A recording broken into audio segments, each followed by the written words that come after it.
الحمد لله رب العالمين وصلى الله على نبينا محمد وعلى آله و صحبه اجمعین.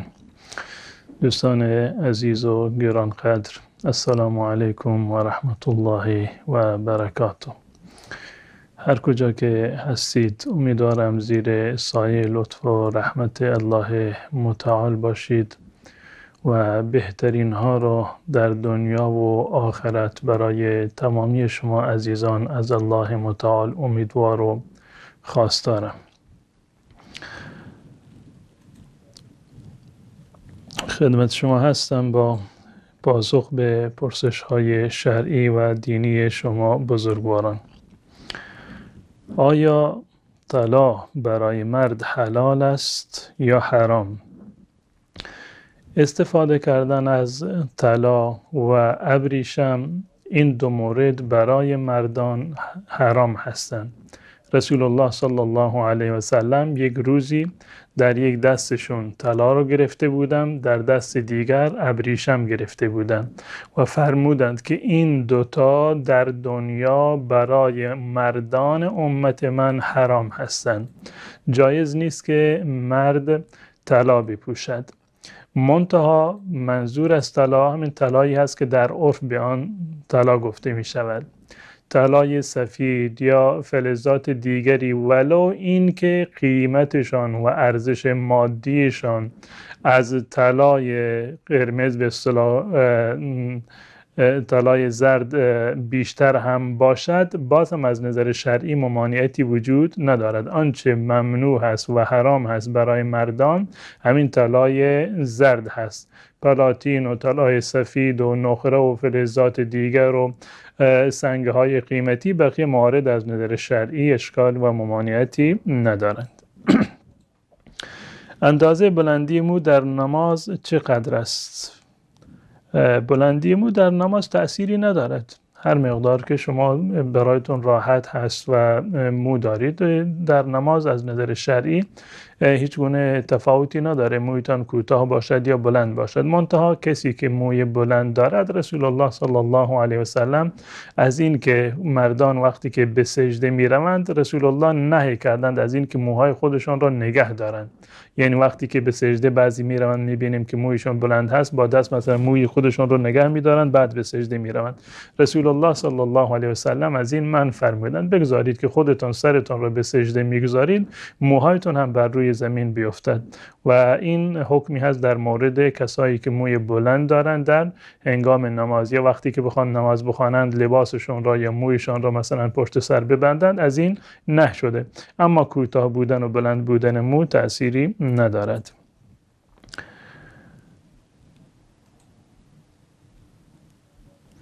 اگر جنی در بدن انسان باشد راقی بخواند به حرف میاد؟ بله امکان داره. اگر که رقیه خوان، کسی که رقیه شرعی میخواند، یعنی آیات قرآن و احادیث و ادعیه رو میخواند بر روی بیمار، اگر فرد به اصطلاح جن زده باشد، جنی در بدنش باشد، امکان دارد که این جن در واقع به سخن بیاد و معلوماتی در واقع ارائه بکند. منتها به هیچ عنوان افرادی که راقی هستند نباید در مرحله اول حرف جن را که از زبان این بیمار گفته می شود این را قبول بکنند، مگر در صورتی که صحتش برایشون محرز باشد، یعنی امتحان بکنند، علائمی داشته باشه که راست است. بله امکان دارد که جن از زبان اون کسی که جن زده هست و بیمار هست در واقع به سخن در بیاد و کسایی که رقیه خوان شرعی هستند و مهارت دارند می توانند که از این طریق جن را از بدن بیرون کنند و مجبورش بکنند که در واقع بیرون برود. آیا لاک ناخن بزنم نماز ما درست نیست؟ خیر، درست نیست برای خانومی که نماز میخواند، یعنی در ایام عادت ماهیانه و پریود نیست. از نظر شرعی جایز نیست که لاک ناخن داشته باشد یا کاشت ناخن انجام بدهد. در ایامی که نماز فرض نیست، یعنی خانم در حالت عادت ماهیانه هست، الان یک هفته کمتر بیشتر، در این روزها از نظر شرعی اشکالی ندارد. اما روزهایی که نماز میخواند حتما باید لاک ناخن را یا کاشت ناخن را حتما باید بردارد و در غیر این صورت وضو و غسلش و به تبع آن نمازش از نظر شرعی صحیح نیست.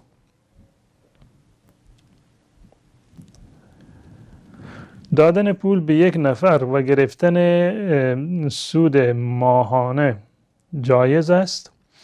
برای این که شما به یک کسی پول بدهید باید این عقد مضاربه باشد، یعنی معامله مضاربه در میان شما عقد و قراردادی باشد، به این گونه که شما پول از شما باشد، کار از یک نفر دیگر باشد و هر دو نفرتان در سود و زیان بنابر یک نسبت مشخصی شریک باشید، مثلا 50-50 به طور مثال، یعنی نسبت و درصدیش مشخص باشد. اما این که من به شما پول میدهم، این پول رو شما بردارید بروید کار بکنید، من دیگه کاری ندارم که شما با این پول من چه اندازه کار کردید، درآمدتون در واقع چقدر بوده، بازدهی این کاری که شما شروع کردید چه اندازه بوده، من با این کار ندارم. من از شما ماهیانه به طور مثال 10 میلیون میخوام. کار ندارم که شما 10 میلیون کار کردید، 20 میلیون کار کردید، اصلا کار نکردید، من همون مبلغی رو که مشخص کردم از شما میخوام. نه، این جایز نیست. این در واقع ربا هست. این ربا هست، این مورد جایز نیست. اما در صورتی که درصدی مشخص شده باشد که شما با این پول بنده بروید کار بکنید، هر چه سود کردید، مثلا فرض کنید 50-50 بین من و تو تقسیم میشه، یا 60 مثلا به 40، یا هر چیزی که با هم دیگر توافق بکنند، اگر نسبت و درصد مشخص باشد از نظر شرعی اشکالی ندارد. در صورتی که مبلغی رو مشخص بکنند، قطع نظر از درصدش و قطع نظر از کار کردی که مثل اون پول کار کرده، این در واقع از نظر شرعی جایز نیست و حرام هست. آیا تتوهایی که جدیداً میزنند گناه؟ چرا؟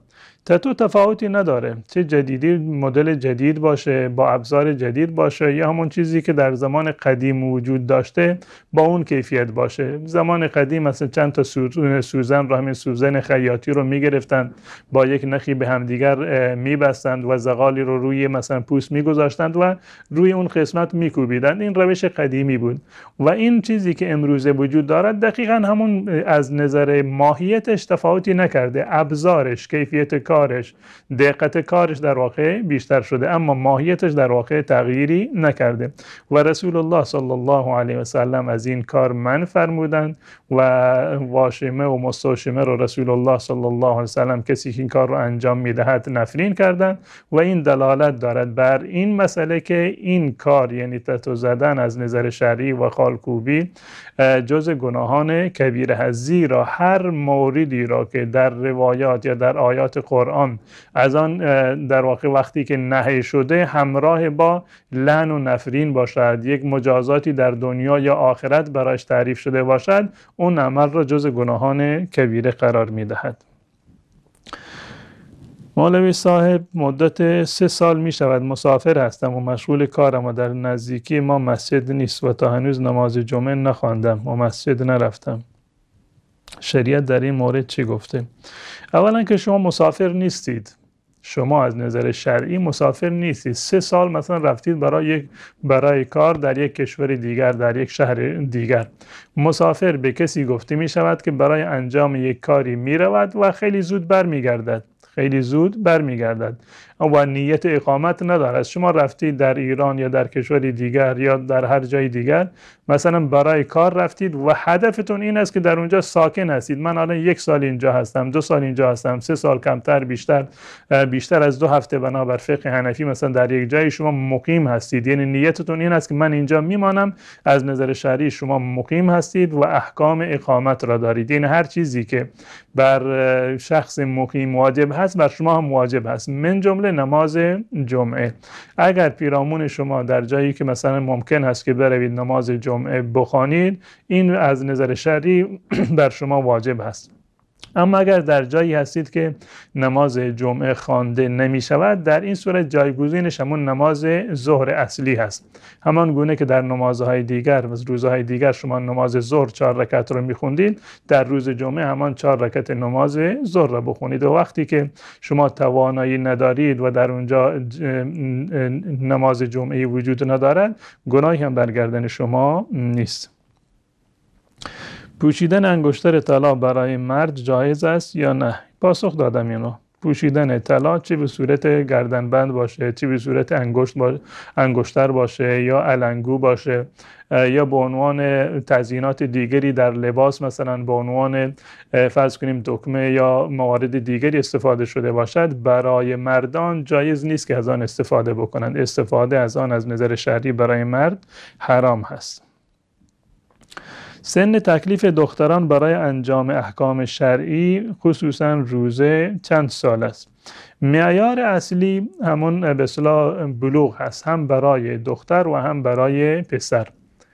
وقتی که دختر یا پسری در هر سن و سالی به بلوغ رسیدند، از نظر شرعی مکلف هستند، نماز و روزه بر اونها واجب هست. علامات بلوغ رویدن موی زاید بدن هست، هم در دختر و هم در پسر، و رویدن موی به اصطلاح سبیل یا ریشت برای پسران، و برآمدن سینه برای دخترها، یا شروع شدن عادت ماهیانه برای دخترها، و احتلام برای دختر و پسر. اینا جز علامت‌های بلوغ هستند. وقتی که یکی از این علائم ظاهر شد، معنیش این است که این جوان به سن بلوغ رسیده، دختر و پسر، و باید نماز و روزهشون رو به جا بیاورند. اما اگر یک فردی فرض کنیم که سنش بالا رفت، تا مثلا 14 سال بود، هنوز این علائم را ندیده بود و هیچ کدام از علائم بلوغ ظاهر نشده بود، از نظر شرعی مکلف نیست.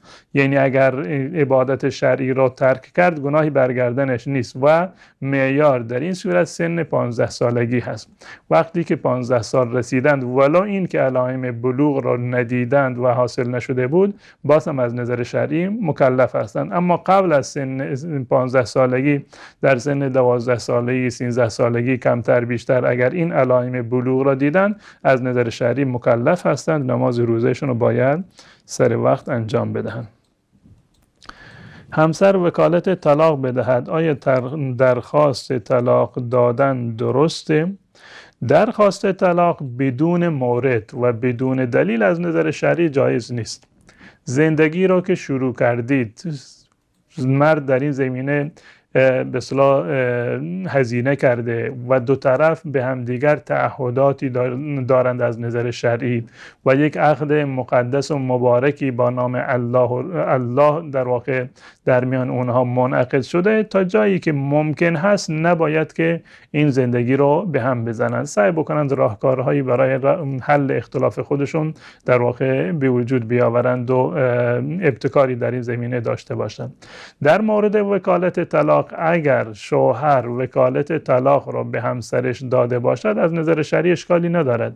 اگر در این صورت زن طلاق داد، طلاق واقع می شود، زیرا که مرد این حق شرعی خودش را واگذار کرده به زن، زنم طلاق داده، طلاق در واقع می شود. اگر منظور شما از وکالت طلاق این است، بله، وکالت درست است. این که شوهر میتونه که وکالت طلاق الان به یک فرد سوم بدهد یا به خود زنش وکالت بدهد که اختیار طلاق در دست اون باشد، از نظر شرعی وقتی که اینو مشروط کرده باشند و این حق رو داده باشه، وقتی که طلاق بدهد، طلاق هم واقع می شود. لطفا در مورد غسل خود ارضایی و غسل پریودی صحبت کنید. در مورد غسل بسیار گفتیم و غسل خود ارضایی یا غسل پریودی، غسل همبستری، غسل جنابت به صورت کلی یا غسل حالت عادی از نظر شرعی تفاوتی ندارد. در کیفیتش هیچ گونه تفاوتی ندارد. وقتی که خانمی از عادت ماهیانه پاک شده و خونریزی بعد از زایمانش در واقع تمام شده، یا زن و شوهری که با همدیگر همبستری کردند جنوب شدند، یا جوان دختر و پسری که احتلام شدند، به این معنی که در خواب مثلا دیدند که عمل زناشویی انجام دادند و منجر شده به ارضا شدنشون، یا اینکه کسی در بیداری خود ارضایی کرده باشد، در تمامی این موارد غسل واجب هست. و همچنین در صورتی که زن و شوهر همبستری کرده باشند، به محض دخول، ولو اینکه در واقع ارضا نشده باشند و کارشون تمام نشده باشه، باز هم از نظر شرعی غسل واجب هست. و غسل شرعی این هست، غسل کامل این است که شما به نیت طهارت و پاک شدن می روید حمام.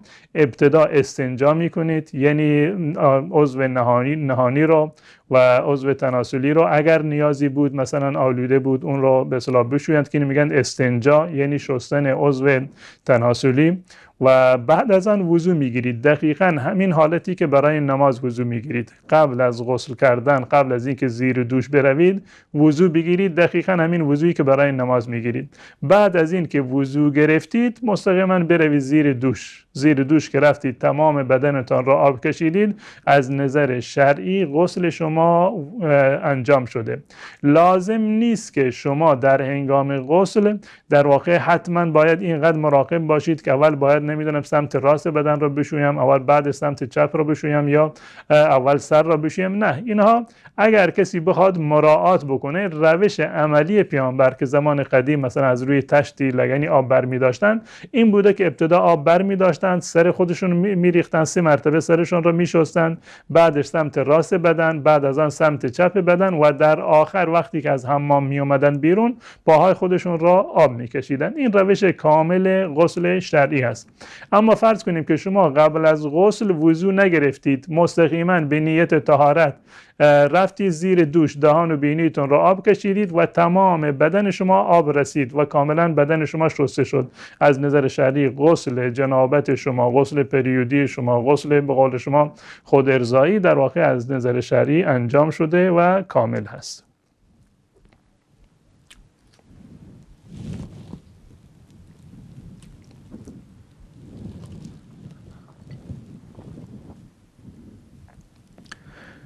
حکم سفر دختر بدون محرم برای تحصیلات. اصل بر این است که شریعت اسلامی برای حفاظت به اصطلاح حیثیت و آبروی یک زن، برای اینکه مورد تعرض قرار نگیره، سبب بدنامی برای خودش و خانوادش نشود، شریعت اسلامی مقرر کرده که زن بدون محرم مسافت سفر نرود، جایز نیست. مسافرت رفتن بدون محرم برای زن جایز نیست. رسول الله صلی الله علیه و سلم فرمودن برای هیچ زنی که ایمان دارد به الله و رسول جایز نیست که مسافت سفری به سفر برود مگر اینکه با اون محرمی باشد، برادری باشد، پدری باشد، عمویی، دایی، کسی همراهش باشد. و اصل بر این هست که وقتی که میرود برای مسافرت حداقل در مسیر رفت و برگشت سعی بکند اگر امکان دارد در واقع یکی از محارمش همراهش باشد. اما در صورت اضطراری، به طور مثال فرض کنیم یک گروهی هستند از زنان، مثلا دختران، و با اتوبوس مثلا یا با قطار هواپیما با یک وسیله سفر میکنند که یک گروه دست جمعی هستند، یعنی همهشون در واقع مراقب همدیگر هستند. بنابر فقه شافعی جماعت زنان میتوانند محرم یکدیگر باشند در هنگام ضرورت. اما به عنوان یک اصل اساسی این است که زن و دختر بدون محرم نباید به سفر برود.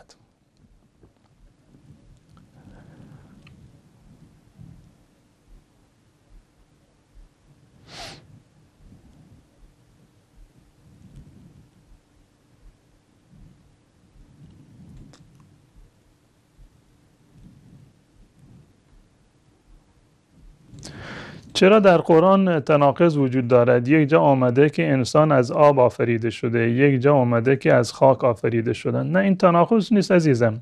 این تناقض در ذهن شما وجود داره، این تناقضی در این زمینه نیست. در جاهایی که آمده که الله متعال انسان رو از خاک آفرید، اشاره به اصل نشأت آدم دارد که آدم رو الله متعال از خاک آفرید. این مرحله اول پیدایش انسان هاست و مرحله های بعدی که الله متعال انسان رو آفریده همه از آب آفریده شده. این جایی به اصطلاح ابهامی نداره، همه از نطفه آفریده شدند که این در واقع یک نوع آب هست. اما ابوالبشر، پدر آدم، پدر انسان ها که آدم علیه السلام هست، الله متعال رو از خاک آفریده.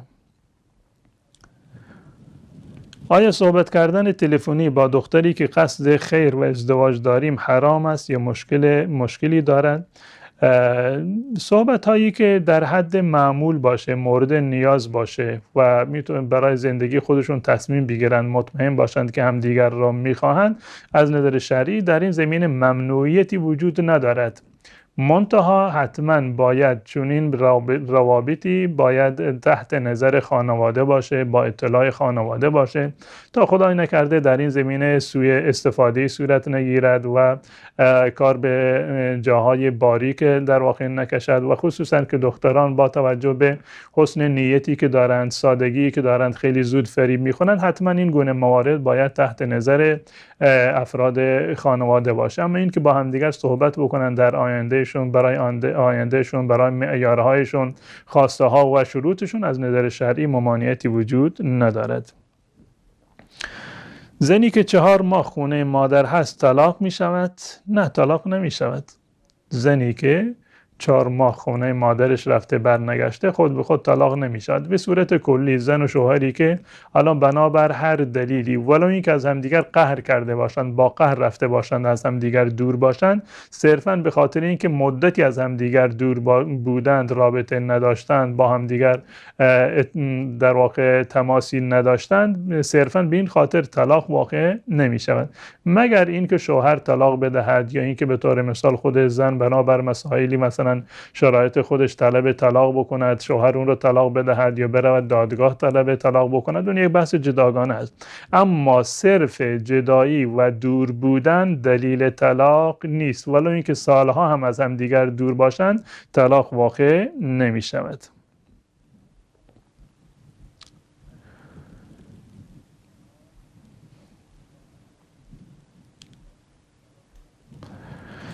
کسی اگر نتواند چون ورزشکار است مکمل مصرف می کند رمضان روزه بگیرد، باید چه کار بکند؟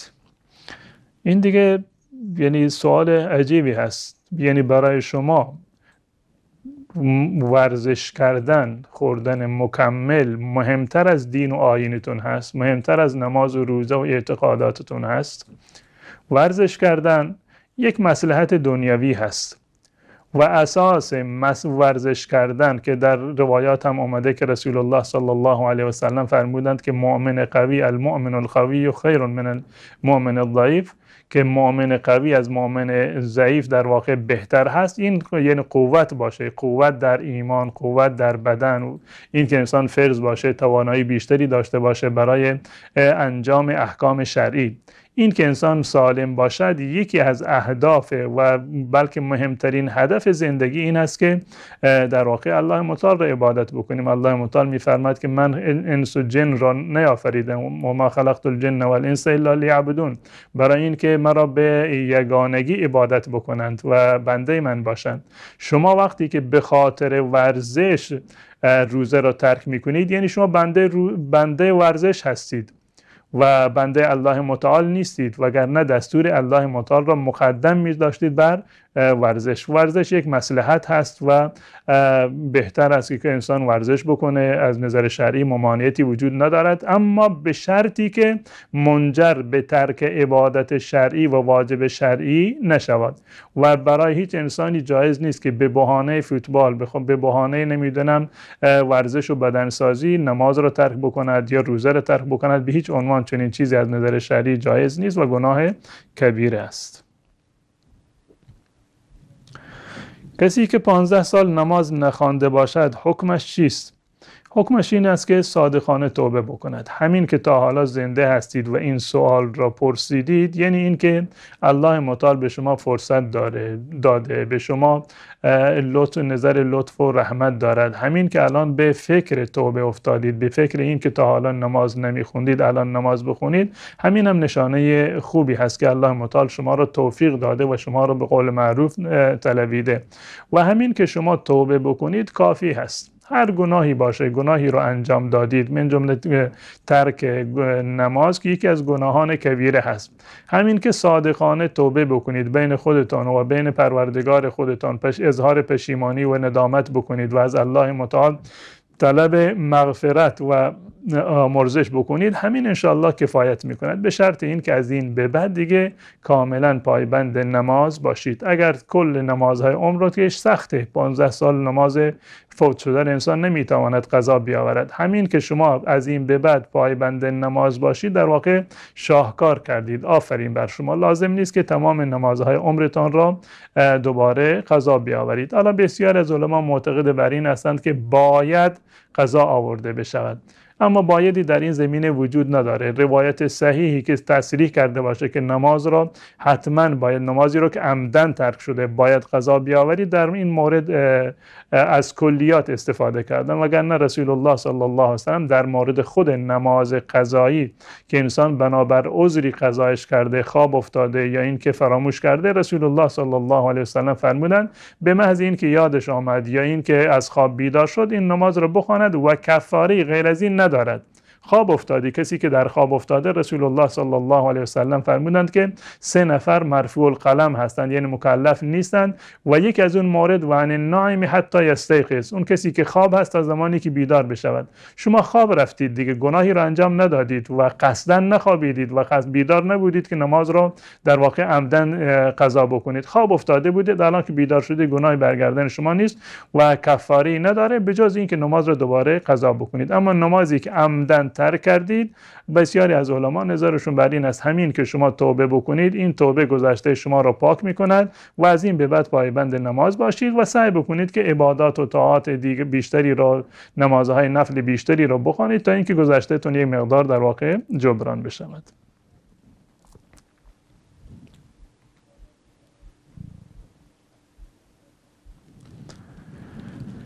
اگر زنی توبه بکند با همسرش هم بستر شود، حکم آن چیست؟ باید چه کار کنیم؟ از چی توبه بکند هم بستر بشود؟ اگر منظورتان این است که بالفرض یه خانمی علیاذ بالله به طور مثال کار خلافی را انجام داده، رابطه نامشروعی با یکی دیگر داشته و الان پشیمان هست، بله زندگی خودش، یعنی جایز هست که به زندگی خودشون ادامه بدن. زن و شوهر اگر خواستن هم دیگر رو پسندیدند و این خانم در واقع توبه کرده بود، یعنی پشیمان هست، دوباره به قول معروف قول داده، تعهد داده که دوباره دنبال رابطه پنهانی و نامشروع نباشد، برای شوهر جایز هست که با اون زندگی بکند.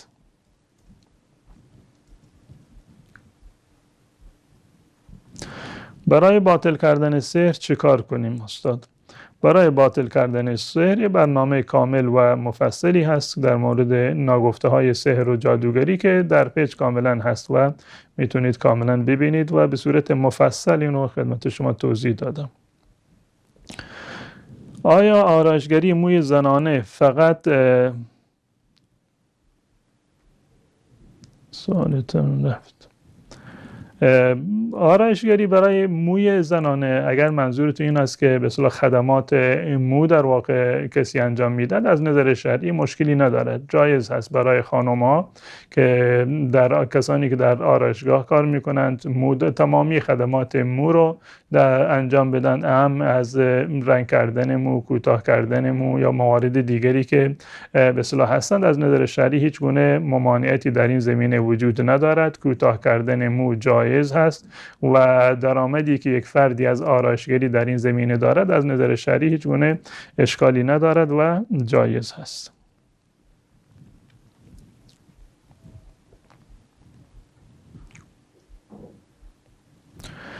قلیون زن جایز هست؟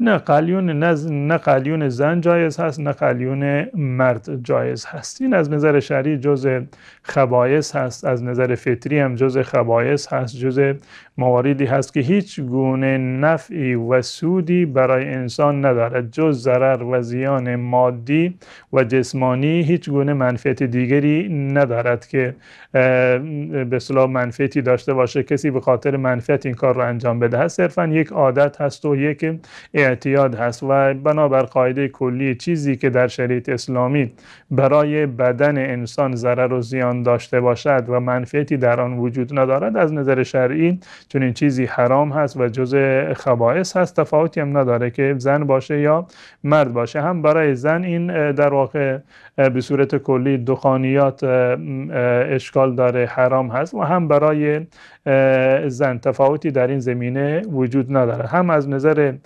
شرعی حرام هست، هم از نظر عرفی و از نظر روابط دو طرفه زناشویی در داخل زندگی زناشویی هم در واقع یک سری نفرت های ایجاد میشه، نمیتونن با هم دیگر راحت باشند و یعنی از هر جهت که شما به این قضیه نگاه بکنید در واقع جز مواردی هست که جز خبائث شمرده می شود و این گونه موارد از نظر شرعی جایز نیستند.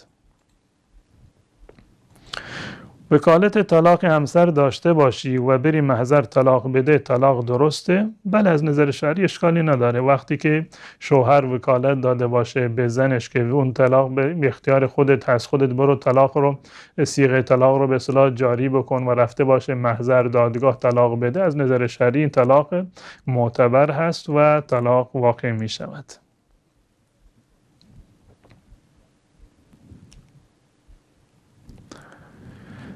اگر مردی در هنگام دعوا و عصبانیت به همسرش بگه که هر 3 طلاقت داده باشم طلاقت میدم، آیا زن طلاق می شود؟ ببینید، اولا به صورت یک قاعده کلی صیغه طلاق حتما باید برای یعنی گذشته و حال باشد، برای گذشته و حال باشد.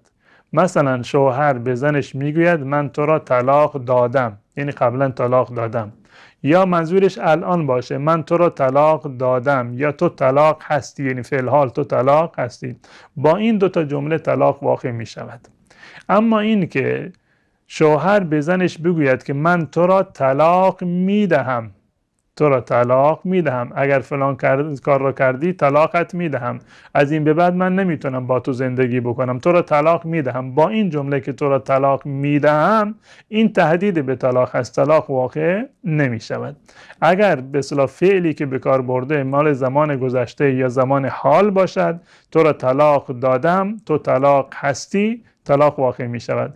اما با این جمله که تو را طلاق می دهم، تو را طلاق خواهم داد، این تهدید به طلاق هست و طلاق در واقع نمی شود. و طلاق درباره در هنگام عصبانیت، اگر عصبانیت بسیار شدید و فوق العاده باشه، به گونه‌ای که کنترل و اختیار را کلاً از فرد سلب کرده باشه و هیچ گونه اختیار و اراده فرد نداشته باشه، در این صورت به اتفاق طلاق نمیفته. این حکمش همون حکم مجنون و دیوانه هست. اگر یک دیوانی زنش رو طلاق بدهد، طلاقش واقع نمی شود. اگر کسی به خاطر در واقع شدت عصبانیت به اندازه‌ای بوده که در حد مجنون رسیده، به اتفاق علما طلاق واقع نمی شود.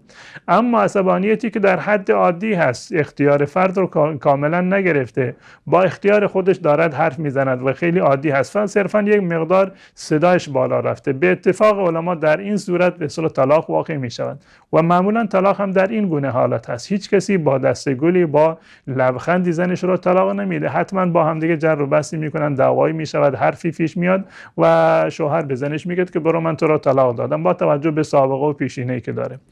و اما در صورتی که به اصطلاح عصبانیت به اندازه‌ای برسه که در میان این 2 مرحله باشه که عرض کردم، یعنی نه خیلی به اصطلاح در سطح پایینی باشه که در حد به اصطلاح بالا رفتن صدا باشه، و نه در حد خیلی بالایی باشه که در حد جنون و در واقع بی اختیاری و بی ارادگی کامل باشه، در وسط هست، اختیار داشته، منتها باز هم در یک حالتی بوده که نمیتونسته خودش رو در واقع کنترل بکند، اما در حد جنون نرسیده.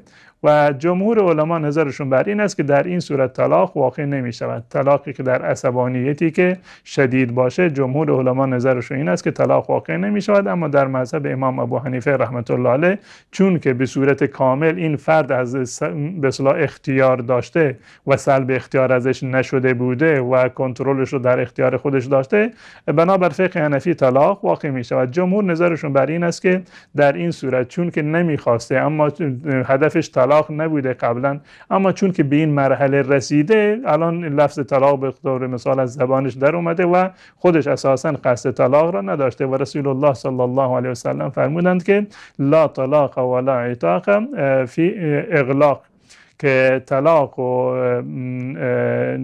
به اصطلاح آزاد کردن برده که عتاق هست، اینا در اغلاق یعنی در زمانی که ذهن انسان قفل شده قدرت تصمیم گیری ندارد طلاق واقع نمی شود. این نظر جمهور علماست. بابجی گناه دارد یا نه؟ اگر بابجی سبب بشه که شما به همدیگر فحش بدید در بازی، به همدیگر توهین بکنید، سبب بشه که نافرمانی والدین انجام بدید، سبب بشه که نمازتون به طور مثال قضا بشه، سبب بشه که اختلاط در میان دختر و پسر و حرفه های در واقع نامناسبی در رد و بدل بشه، از نظر شرعی اشکال داره و جایز نیست. اما اگر از این گونه موارد خالی باشه به عنوان یک بازی و سرگرمی در حد بازی و سرگرمی از نظر شرعی اشکالی نداره و جایز هست. آیا اگر وصیت کسی را نادیده بگیرم گناه مرتکب شده ام؟ اگر کسی وفات کرده و به شما که وارثش هستید وصیت کرده باشه که فلان کار را انجام بدهید، از نظر شرعی بر شما واجب هست، خصوصا وقتی که به اصطلاح این وصیت در مورد حقوق مادی باشه که به دیگران در واقع ارتباط داشته باشه. اما یک وصیت اخلاقی باشه که به شما گفته باشه، در این صورت گناهی برگردن شما نیست. اگر یکی زن را به مدت 3 سال ترک بکند آیا طلاق واقع شده است یا خیر؟ نه، صرفاً به خاطر این که ترکش کرده طلاق واقع نمی شود، منتها در صورتی که شوهری بدون دلیل زنش را ترک کرده باشه و به زندگی بر نگردد، از نظر شرعی زن اختیار دارد، می تواند تقاضای طلاق بکند، از محکمه و دادگاه در واقع برود تقاضای طلاق بدهد و طلاقی که دادگاه می دهد از نظر شرعی واقع هست در این صورت، به خاطر رفع به اصطلاح ظلم و ستمی که بر این خانم در واقع صورت گرفته. اما اگر صرفاً به خاطر این که از همدیگر جدا هستند طلاق در واقع نمی شود، مگر اینکه زن طلاق بدهد یا شوهر به اصطلاح خودش طلاق بدهد. آیا پایبندی به یک مذهب لازم است یا عمل کردن به حدیث؟ ببینید تمامی مذاهب اهل سنت و الجماعت عمل بر حدیث هست. تمام هر 4 مذهب و مذاهبی که خارج از 4 مذهب هستند، علمای مجتهدین دیگری که هستند، حداقل در 4 مورد از اصول تشریع و منابع دین با همدیگر اتفاق نظر دارند. یعنی همه اول از قرآن استدلال میکنند، اگر حکمی در قرآن نباشد از حدیث استدلال میکنند، اگر در حدیث صراحتی وجود نداشته باشه از در مرحله بعدی از اجماع استدلال میکنند و اگر در اجماع هم چیزی وجود نباشد قیاسی که معتبر باشد بر اساس داده های قرآن و حدیث رسول الله صلی الله علیه و سلم. همه مذاهب در این در واقع اشتراک دارند. اما این که یک فرد حتما یک فردی که عالم نیست، طالب علم در واقع نیست، توانای استنباط ندارد، با دلایل و احکام شرعی و نحوه استدلال و اقوال فقها آشنایی ندارد، از نظر شرعی وظیفه‌اش این هست که از هر کدام از علمای منطقه خودشون و جهان اسلام که در دسترسش باشند مسئله شرعی را سوال بکند و وقتی که پاسخ را دریافت کرد بر آن عمل بکند. قطع نظر از این که آن عالم حنفی هست یا شافعی هست، مالکی هست یا حنبلی باشه، هیچ گونه تفاوتی در این زمینه وجود ندارد. وقتی که شما از علما مسائل را پرسیدید، هر عالمی که به دیانتش اعتماد بیشتری دارید، به تحقیق و مطالعاتش بیشتر اعتماد دارید، به تقوایش و پرهیزگاریش بیشتر اعتماد دارید، حرفش برای شما قابل قبولتر هست، دلایلش برای شما موجهتر هست، می توانید که از چنین عالمی بپرسید. ولی اینکه شما حنفی هستید از یک شافعی بپرسید، شافعی هستید به طور مثال از یک محقق به اصطلاح یک مولوی حنفی بپرسید، هیچ گونه ممانعتی در این زمینه از نظر شرعی وجود ندارد. به تعبیر دیگر ما ملزم نیستیم که حتما برای خودمان مرجع تقلیدی یک فرد مشخصی یا مذهب مشخصی را لازم بگردانیم. ببینید اساساً یک فرد عامی، عرض کردم وظیفه‌اش این است که از علما بپرسد. یک فرد عامی در انتخاب و ترجیح در میان یک مسئله جزئی صاحب اختیار نیست، یعنی صاحب به اصطلاح این توانایی رو ندارد که انتخاب بکند. به طور مثال الان یک فرد عامی رو بگویی که وضو به طور مثال از این که خون خارج بشود آیا وضو میشکند یا نمیشکند، نمیتواند اینو پاسخ بدهد. اگر یک چیزی شنیده باشد نمیتواند که مذاهب را توضیح بدهد یا دلایل مذاهب را در این زمینه نمیداند. یک فرد عامی، این کلمه عامی رو به این خاطر میگم که جا افتاده، منظور کسی که به اصطلاح مطالعات دینی ندارد، تخصص دینی ندارد. اگر این فرد وقتی که در یک مسئله جزئی نمیتواند که قول راجح را انتخاب بکند، اون مذهبی را که قوی تر هست اونو ترجیح بدهد، چگونه ما از این فرد میخواهیم که تو یک مذهبی را از میان مذاهب ترجیح بده و اون برای خودت انتخاب بکن؟ بر چه اساس انتخاب میکنه؟ آری اگر انتخاب کرد و خودش رو ملزم دانست، عمل کرد، از نظر شرعی گناهی برگردنش نیست. جایز هست که یک فردی بیاد من حنفی هستم، بر فتوای مذهب حنفی عمل میکنم. اما اگر به طور مثال یک فرد حنفی آمد در یک مسئله، به طور مثال در فقه شافعی یا در فقه حنفی به دلش بیشتر نشست و یک فرد عالمی به اون فتوا داده بود، اگر بر اون عمل کرد هیچ گونه گناهی برگردنش نیست و این خروج از مذهب در واقع شمرده نمی شود. و عملا در مذهب حنفی و هر مذهب دیگر ما علمایی داریم که خلاف مذهب فتوا دادند و از نظر شرعی یک عالم، یک مفتی می تواند در یک قضیه، در یک حالتی که پیش آمده بنابر مصلحتی برخلاف اقوال مذهب خودش فتوا بدهد و هیچ گونه ممنوعیت و گناهی در این زمینه وجود ندارد. و صدر اسلام 3-4 قرن اول اسلام مسلمانان همشون به همین روش بودن. هر کسی هر کجا عالمی میدید مشکلی داشت اون مسئله خودش رو از عالم میپرسید، چه اهل مدینه باشه، چه اهل شام باشه، چه اهل کوفه و بغداد باشه، هر کسی در هر منطقه‌ای بود از علمای منطقه خودشون بدون این که محدودیتی برای خودشون قائل باشند سوال میکردند و بر آن عمل میکردند. ازدواج مسیار چیست؟ ازدواج مسیار از کلمه، از نامش مشخص است، یه به معنی یسر هست، به معنی یسر و سادگی. یعنی با توجه به این که امروزه شرایط ازدواج سخت شده، سختگیری های از جانب خانواده ها در واقع اعمال می شود، هزینه ها در واقع سنگین شده یا مواردی که در این زمینه وجود دارد و بر شما پنهان نیست. یک فردی به طور مثال ازدواج مسیار دقیقاً همین ازدواجی هست که عرف و عادت هست، یعنی این ازدواج اصلی، یعنی این که یک فردی می رود از یک دختری خواستگاری می کند از خانوادهش و خانواده قبول می کنند و میان چند نفری مثلا عاقدی رو می آورند که عقد می خونه، ملایی سردفتری و 2 نفر شاهد رو می آورند و عقد در میان اونها خوانده می شود، همون عقد دائم و با همون هیئت اصلیش، یعنی تمام ارکان عقد کاملا درسته. ازدواج مسیار دقیقاً همین است، در کیفیتش و در نحوه عقدش و در تمام این موارد هیچ گونه در ارکانش تفاوتی وجود ندارد.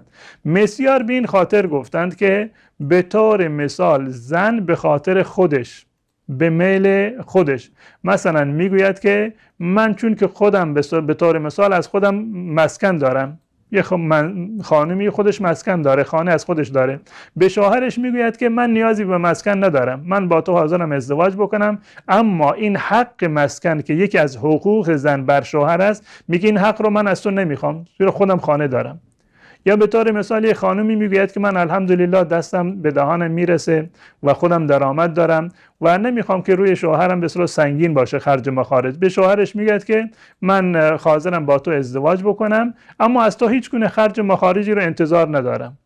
یا برعکسش مثلا یک مورد دیگری بگه من میخوام ازدواج بکنم اما اصلا نیازی به رابطه جنسی ندارم، فقط میخوام که اسمم به نام یکی به طور مثال باشه. زن از طرف خودش بنابر مصلحتی که خودش میداند یک چیزی رو پیشنهاد میدهد، یعنی یک مقدار تنازل میدهد، به این معنی که کار بر شوهرش آسانتر بشود، بنابر مصلحتی مثلا این کار رو انجام میدهد. این میشود ازدواج مسیار و خانوادهش اطلاع دارند، مهریه در واقع مشخص می شود و اذن ولی وجود دارد، شاهد وجود دارد، عقد شرعی خوانده می شود، هیچ گونه تفاوتی ندارد. تفاوتش صرفا این هست که خانم میگوید که من نیازی به مسکن ندارم، یا لباس به نفقه ندارم، یا نیازی مثلا به مواردی از این قبیل ندارم، که این میشود ازدواج مسیار. ازدواج مسیار هیچ گونه شباهتی با صیغه و عقد موقت ندارد. ازدواج مسیار یک ازدواج کامل با تمام شروط هست، منتها زن از برخی از حقوق خودش تنازل داده به خاطر اینکه مثلا زندگیش بهتر بشود، یا اینکه بار زندگی رو از روی دوش همسرش در واقع سبکتر بکند.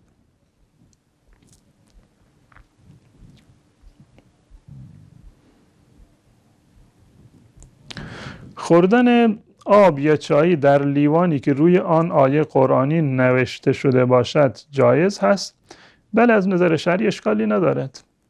از نظر شرعی اشکالی ندارد. در لیوانی، در ظرفی که آیه قرآنی در آن نوشته شده، از نظر شرعی جایز هست، اشکالی نداره. و حتی بسیاری از رقیه‌خوان‌های شرعی بر روی بعضی از به اصطلاح لیوان یا کاسه‌ای مثلا با زعفران و مواردی دیگر مثلا آیاتی از قرآن رو میخونند و دوباره مثلا اینو میدند که طرف در این مثلا آب بنوشه. اینم از نظر شرعی، نظر علما این است که اشکال و ممانعتی وجود نداره، جایز هست.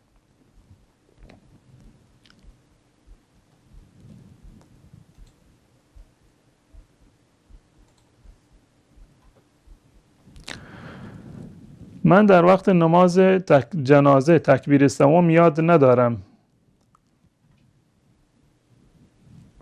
چه کار کنم؟ ببینید، بعد از تکبیر سوم در نماز جنازه شما باید برای میت دعا بکنید. برای میت دعا بکنید. بعد از تکبیر اول معمولا سوره حمد خوانده می شود. در مذهب حنفی بعد از تکبیر اول همون به قول معروف سبحانک اللهم خوانده می شود. هر کدام را که خواندید از نظر شرعی اشکالی نداره، درست نمازتون. بعد از تکبیر دوم درود خوانده می شود، دقیقاً همین درودی که در نماز می خوانیم. و بعد از تکبیر سوم برای میت دعا می شود. اگر دعای طولانی شما بلد نیستید، حداقل به همین که به زبان فارسی خودتون بگید که پروردگار را این رو ببخش، گناهانش را معاف بکن، اون رو در بهشت ببر، همین مقدار کفایت میکنه. همین که الله بگه اللهم اغفر له وارحمه، همین اندازه کفایت میکنه. و اگر عربی هم بلد نبودید، به زبان خودتون دعا بکنید و بعد از تکبیر چهارم در واقع سلام گفته میشود. نماز قضا کدام وقت معین دارد؟ نه، نماز قضا وقت معینی ندارد. وقتش اولین فرصتی هست که شما بتوانید نماز قضا را به جا بیاورید. اگر خواب افتاده بود، نماز صبح به طور مثال از شما قضا شده بود، این رو نگذارید تا نماز ظهر، یا این رو نگذارید برای فردا وقت نماز صبح. نه، در اولین فرصت به محض این که بیدار شدید یا متوجه شدید که نماز نخوندید، وقت نماز گذشته، در همون اولین فرصت این نماز را باید بخوانید. و بسیاری از فقها معتقد هستند که ترتیب واجب هست، خصوصا وقتی که نماز قضایی کمتر از به اصطلاح یعنی 6 نماز باشه، 5 نماز و کمتر باشه. حکمش این است که اول همون نماز قضایی خودتون رو اول بخونید و بعد اون نماز به اصطلاح بعدی رو باید به جا بیاورید.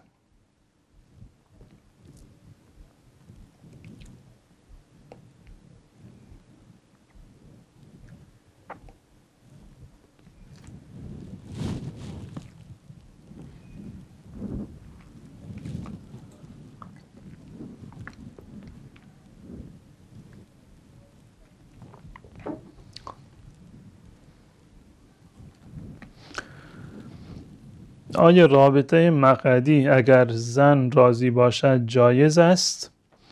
نه، جایز نیست. رابطه شرعی همون رابطه طبیعی هست.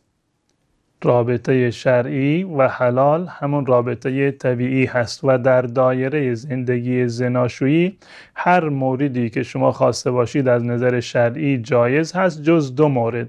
یکی رابطه و همبستری در هنگام عادت ماهیانه و دوم رابطه از عقب. این 2 مورد از نظر شرعی حرام هستند. تفاوتی هم ندارد که طرف مقابل شما راضی باشد یا راضی نباشد. رضایت زن در این مورد حکم شرعی را تغییر نمی دهد، حرام الهی را حلال نمی کند و در هر صورت از نظر اهل سنت و الجماعت چون این چیزی حرام هست.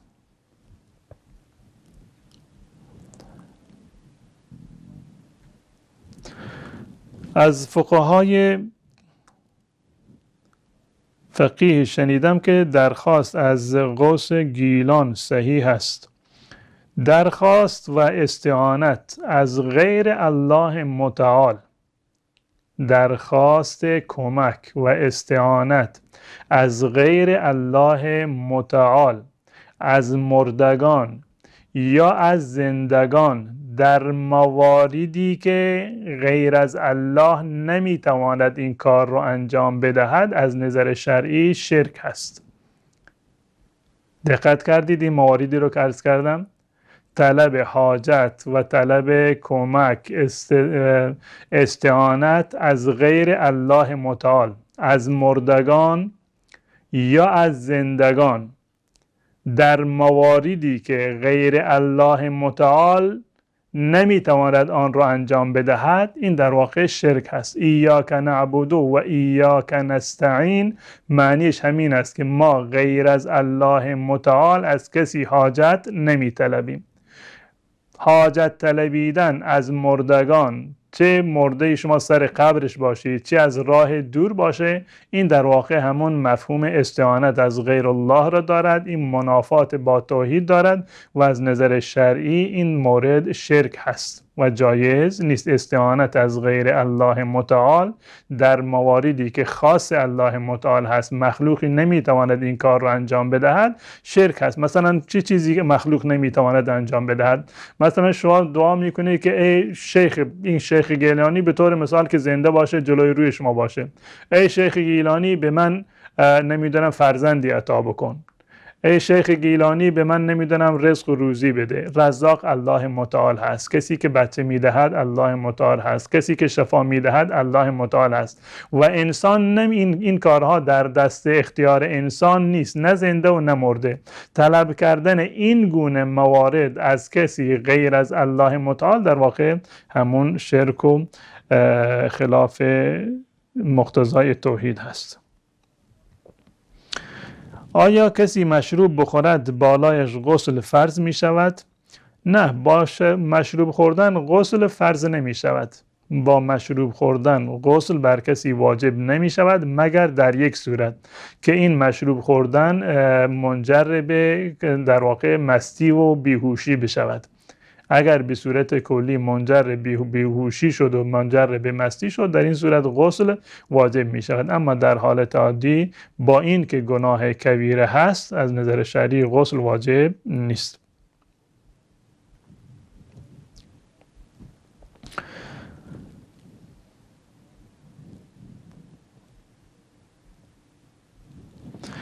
آیا کسی زناکار باشد و شهید شود به بهشت می رود؟ این که چه کسی به بهشت می رود و چه کسی به بهشت نمی رود، چه کسی بهشتی است و چه کسی جهنمی است، این در اختیار من و شما نیست. هیچ کسی حق ندارد که برای یک مسلمانی ولو این که گناه کبیره را انجام داده باشد، ولو این که در حال گناه هم از دنیا برود، حق ندارد که حکم بکند که فلانی جهنمی هست، یا یک انسانی را که فکر میکنه که آدم خوبی هست حکم بکند که فلانی بهشتی هست. این در اختیار من و شما نیست و این رو خوب بدانند کسانی که به اصطلاح ظاهر الصلاح هستند. افرادی هستند که به طور مثال الان فرض کنیم چند روزی رفته در یک جمعی که اهل دین هستند و اهل دعوت و تبلیغ هستند، این دیگه فکر میکنه که من امثال من همه بهشتی هستند و اونهایی که گناهکارند من دعوتشون دادم حرف منو قبول نکردن برید شما جهنمی هستید. نه، در روایت اومده که رسول الله صلی الله علیه وسلم فرمودند در زمان گذشته یک انسان عابدی ظاهر الصلاحی یک گناهکاری را به اصطلاح همیشه دعوت میداد و اما اون حرفش رو قبول نمیکرد. یک روزی گفت که به خدا قسم خدا تو رو نمیبخشد. این فرد صالح و نیکوکار به اون گناهکار گفت که خدا تو را نمی بخشد. الله متعال میگه وحی کرد به پیامبر و گفت که به این بنده من بگو که من اون گناهکار را بخشیدم اما تو را نمی بخشم. چرا به جای الله متعال حکم میکنی؟ به هیچ عنوان نه من، نه امثال من، نه بالاتر از من، هیچ انسانی غیر از پیامبر که از منبع وحی حرف میزند اجازه ندارد و حق ندارد که یک کسی رو بگوید که فلانی بهشتی هست یا فلانی جهنمی هست. و به عنوان یک قاعده تمامی گناهان غیر از شرک در دایره رحمت الله و مغفرت الله متعال هستند. امکان دارد که بنابر عوامل و دلایل متعددی الله متعال گناه یک انسان مسلمان را ببخشد. به طور مثال فرض کنیم که این انسان درسته که گناه انجام داده اما یک خیری دارد، یک عمل نیک انجام داده که این عمل نیک از تمام این گناهانش بالاتر هست، ترازویش در واقع سنگین تر هست. یا این که فرض کنیم که صدقه جاریه‌ای داده، یا فرض کنیم که دعا یک انسان صالحی در موردش اجابت شده، یا این که در روز قیامت یک انسان مسلمانی، یک پیامبری، یک ولی، فرشته‌ای در مورد اون شفاعت بکند الله متعال رو ببخشد، یا اصلا الله متعال بدون دلیل با یک بهانه الله متعال رو مغفرت بکند. در اختیار الله متعال هست چه کسی رو میبخشد چه کسی رو نمیبخشد. و این که یک فردی در حالت گناه به اصطلاح مرده، فرض کنیم خودکشی کرده، فرض کنیم که در حالت زنا بالفرض مرده باشه، فرض کنیم که در حالت شرابخوری در واقع مرده باشه، این گناه هست.